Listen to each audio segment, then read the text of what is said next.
Welcome to our channel. Today we how to download Ko-Fi for digital downloads and tips, beginner guide step by step clearly. To download Ko-Fi for digital downloads, begin by visiting the official Ko-Fi website. Once on the homepage, look for the Get Started button and click it. You may be prompted to create an account if you don't have one yet. Fill in the required information, including your email address and a secure password. After submitting your details, check your email for a confirmation link. Click on the link to verify your account and complete the registration process. Log into your new Ko-Fi account using your email and password. Next, navigate to the Settings section of your account.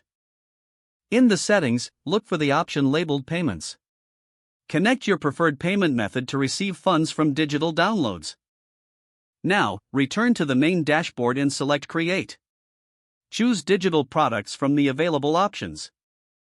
Upload the digital files you intend to sell. Make sure to add a clear title and description for each product. Set a price for your digital download.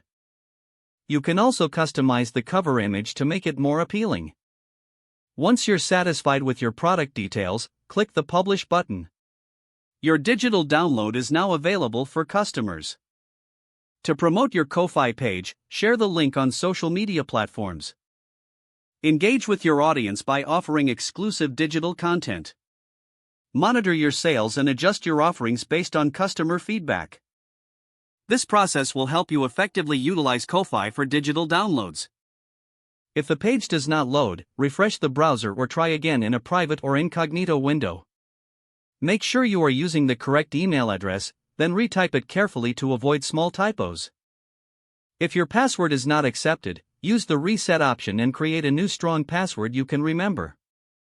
Check your spam folder for verification or security emails, then complete any requested confirmation steps. Enable two-factor authentication if available to improve account security and reduce unauthorized access risk. After signing in, review your profile details so your contact information and settings are accurate and current. If you see an error message, note it down and try again after restarting your device and internet connection. Log out when you finish, especially on shared devices, to keep your account and payment information secure. Don't forget to like this video and subscribe to our channel for more step-by-step tech guides.